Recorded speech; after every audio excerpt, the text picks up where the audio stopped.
Hi, today I will show you how to use the life cycle of a Monarch application in your own classroom.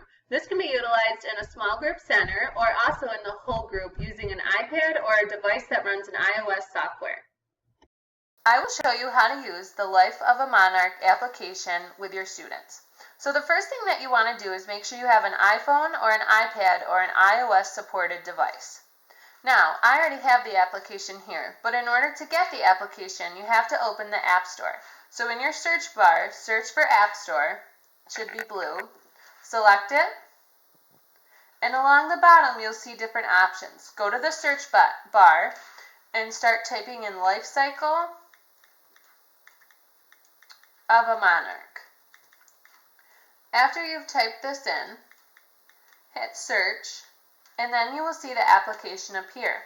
Now notice my blue box says open, but your box will say get because you want to get the application. I've already downloaded the application to save time, so I'm going to select open. And this will take me to the home page of the Life of the Monarch application.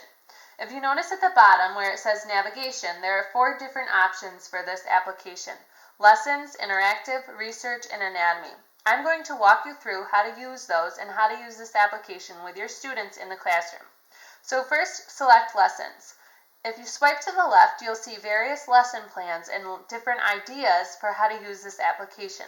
So in order to get these to get bigger, you want to save them to your photos or share them via email. So when you save them to your photos, you'll be able to squeeze your fingers together and make it a little bit bigger so you can read it.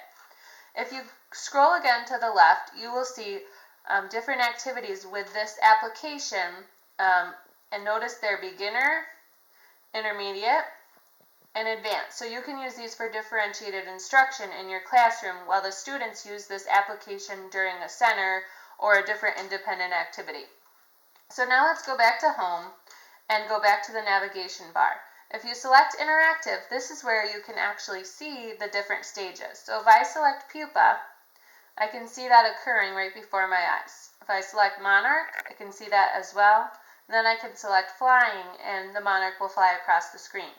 Now if you click over here where this play button is, it will play a video which will also guide the students through that activity that I just showed you before. So if you select play, you click full screen to make it bigger. Make sure your sound is on. As an egg for 3 to 4 days. Once the caterpillar emerges, it remains at this stage for a period of 10 to 14 days. When the caterpillar is ready, it crystallizes. Okay, so that's a little bit of that video that you can use as well. Now, if you go back to the home screen, it will take you again back to that main navigation. So now you want to select research. These are various monarch butterfly resources which can be utilized with your students. So for example, for this one, you can watch live monarchs grow in your class. So you can click on them and they will take you right there to those websites. So that's really great to keep in mind as you use this with your students and even when you want them to do something independently. Go back to home, and finally the last part of the navigation is anatomy. Select anatomy, and here if you select labels for wings, for example, you'll see the labels appear on the monarch.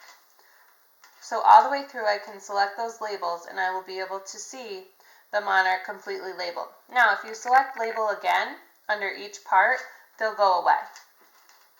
So just keep that in mind as you're using that as well. Now if you go back to the home screen, you'll notice we've gone through all the navigation pieces. So I hope this application is useful for you in your classroom when you're teaching life cycles and when you're teaching about the monarch butterfly. Thank you for watching.